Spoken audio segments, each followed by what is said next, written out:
If you ever have the chance to take some new people to Disney, this is going to be the #1 thing that you're going to have enjoyed in the end. Welcome back, travel fans. I'm Morgan from the very unofficial travel guides, and in this, the first Sunday sofa time of 2019, I'm going to tell you about 6 things that I learned by going to Disney World with a big group of virgins.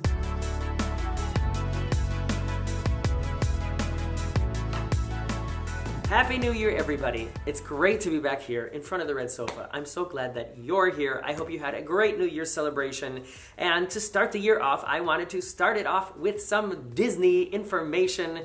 Been doing a lot of cruise videos lately, but in between all that, I didn't want to leave out you Disney fans, so this video is going to be for you. But wait. If you're a cruise fan and you're thinking, all right, well, I'm not going to watch this. This isn't interesting. It may be for you, because some of these things might also be relevant to going on a cruise with a bunch of first-time cruisers for the first time. So stick around. Maybe you'll have fun. And at the end, I'm going to comment on your comments, and so maybe one of those comments will be from you as well.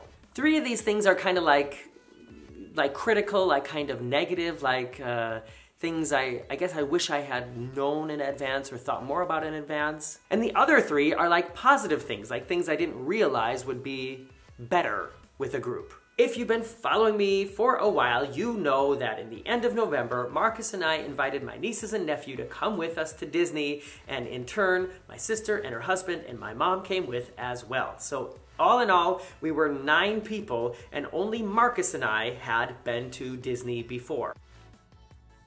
So we had a lot of plans, a lot of things we wanted to get done, and we only had 3 days in the parks. So this list that I'm going to give you is in relation to what I learned or what I experienced in those 3 days. And I know some of these things are probably kind of obvious, and some of these things would be probably somewhat irrelevant if we had, had a week, but we didn't. We had 3 days. So this is my list of things that I learned. #1 is everything takes longer. When I was planning our days and when I was booking the fast passes and trying to figure out what would be the best way to do this and then that and then this, I already had planned for it to take longer, but I didn't realize how much longer it was going to take. And we ended up, I ended up having to sort of plan things on the fly and change things around to still try to get the greatest hits, the biggest things in, just because it took us so much longer to get from A to B than even more than I expected. So that's just, something to know. Plan to have a lot of extra time.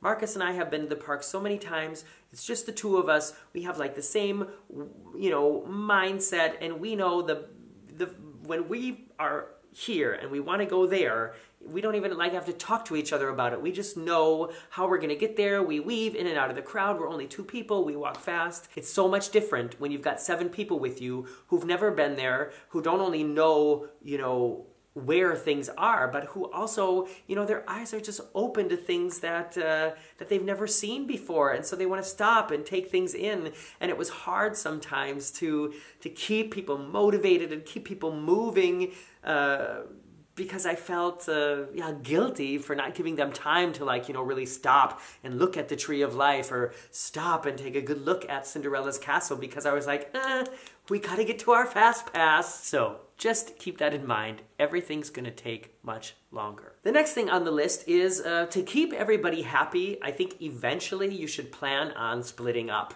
I thought it was going to be great. I thought, we're only going to be 3 days in the park. All the kids, they're all thrill seekers, so that's not going to be a problem. And my sister is a thrill seeker, and her husband is sort of a thrill seeker with certain reservations.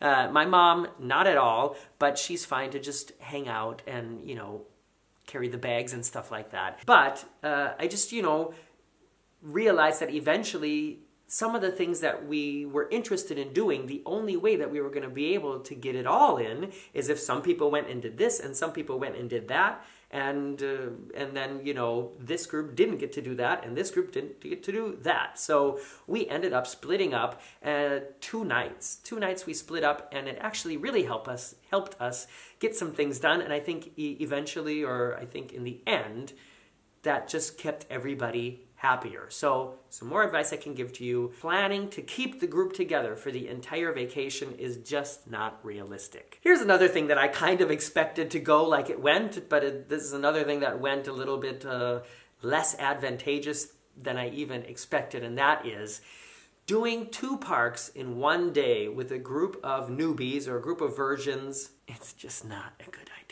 No, it's not a good idea because you don't really get quality time then in either of the parks. And I really wanted to do it that way because I knew that some people in the group were really interested in animals and really interested in Pandora. And so we spent a half a day at Animal Kingdom, but all of the kids were big Star Wars fans. And so I knew we had to go to Hollywood Studios Park to do Star Tours and, you know, see the March of the, what is it, March of the Sixth Order, you know, the March of the Stormtroopers and Phantasma, or Phasma. Geez, I thought I was a Star Wars fan. And of course, I really wanted to ride Tower of Terror with them, and I was thinking we would get to go to Fantasmic as well, the show. And then we ended up just having such a good time and spending so much time at Animal Kingdom that there came a point where I was like, all right, well, what do we do now?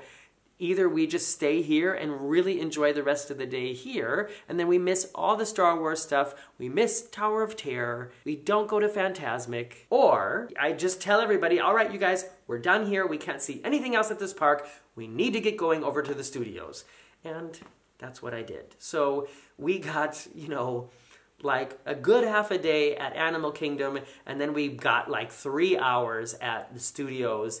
And in the end, I think, I don't know, it felt frustrating to me, not only because I felt like I was like the bad guy trying to like deny the group from seeing more of Animal Kingdom, but just because I knew how much fun they would have at the Studios Park. But then at the Studios Park, we were like running from A to B, and then we tried to get a quick dinner that ended up taking so long, and then one of the kids had a breakdown. And you know, kids have breakdowns, that's fine. I'm surprised I didn't have a breakdown. But hey, that's what margaritas are for. So yeah, just to sum that all up, if I were to be going to Disney with a big group of newbies or virgins again, I would not plan to do 2 parks in one day.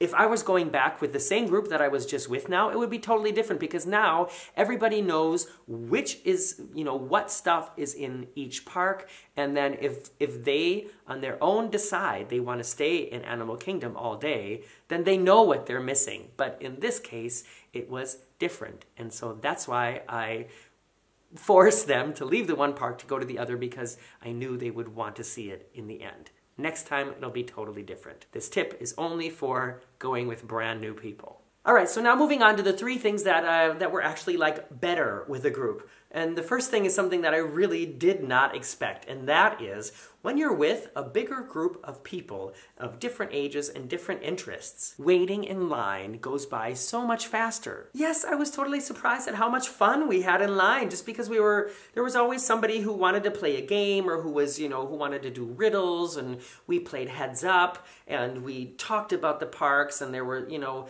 the kids were asking so many questions, and there was just always something to talk about. There was always some kind of distraction. And when Marcus and I go to the parks and it's just us, the longer lines, they get kind of boring, because, you know, we spend so much time together. We don't have a lot of, you know, new stuff to talk about. We've done all the rides, so, you know, we're not like, oh, look over there, did you see that? You know, we've seen it all.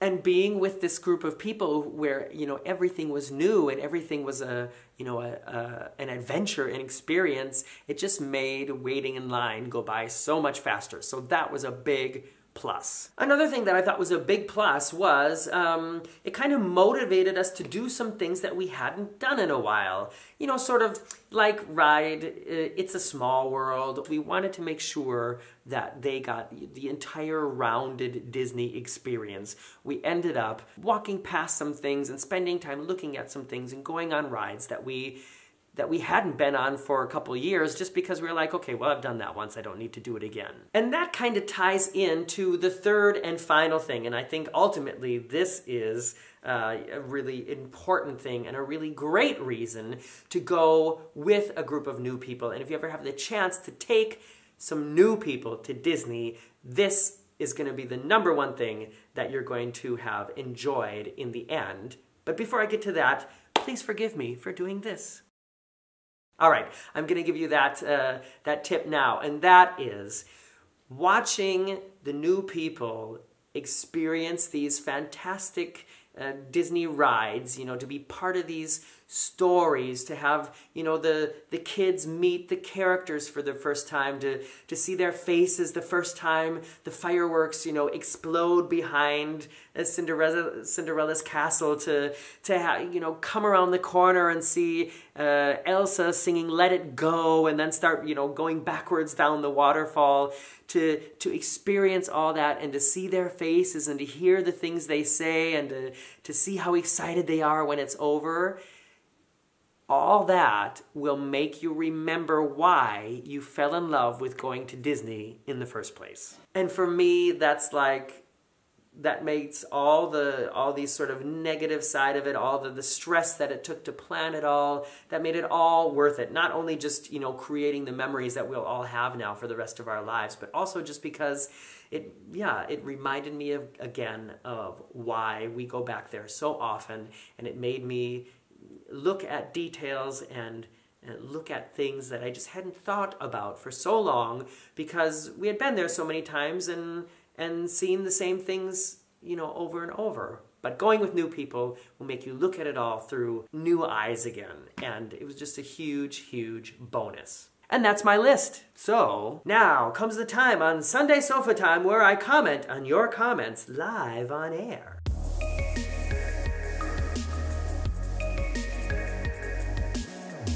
Last week's Sunday Sofa Time was sort of a mix of topics: cruises, Disney, coasters, and more, 2018 wrap-up, and plans for 2019. So these comments are from that video. And I'm going to start with one from Carolyn Gurney. Hi, Carolyn. Carolyn writes, "We enjoyed our Panama Canal cruise on Princess. It was such a smooth sailing and we loved being out on our balcony. The ports are kind of a blur, but we did have fun. Think about it for 2019. That's because in the video last week, I mentioned some things that we were thinking about for 2019, and one of them is a Panama Canal cruise. And I've got so much feedback from you. Like the next comment is also from Laurel Gurley. Laurel writes, would love to see you go on a Panama Canal cruise. I'm one of those already booked 2020 cruise to Alaska people. But first Caribbean cruise in April. Happy New Year's." Well, Happy New Year's to you too. I was saying, what do you guys think we should do? Should we do a Panama Canal cruise or should we do a transatlantic cruise? Those are the two like sort of longer cruises that we're looking at. And definitely many more people have said Panama Canal cruise, so we are now looking even more seriously at that. However, Panama Canal cruises are kind of expensive. Body on Frame writes, "My vote would be transatlantic all the way." So, you know, somebody also voted for transatlantic. "Sea travel from a time gone by. That would be so much fun. However, I'm not classy enough, nor sadly rich enough to sail the Queen Mary 2 transatlantic." I know what you mean. And the final comment here is from Lisa Anderson. Lisa writes, "Don't worry, Morgan. I'm sure I was drinking a beer while watching your Oktoberfest coverage." Good for you, Lisa. That's because I was saying that when I made my Oktoberfest video last year in 2018, I didn't have a single beer all day because I was like in work mode and I was trying to just think about what information would be the best to put in an Oktoberfest video. And so Lisa's saying, don't worry, if you didn't have a beer, I had one for you. So Cheers, Lisa. And that's it for the first Sunday Sofa Time of 2019. It's gonna be a great year, everybody. It's just starting, so I'm so glad you're here. If you haven't done it yet, subscribe to my channel here on YouTube. Follow me on Facebook, Instagram, and Twitter. And I look forward to seeing you back here next week in front of the red sofa for another fun Sunday Sofa Time. Bye-bye.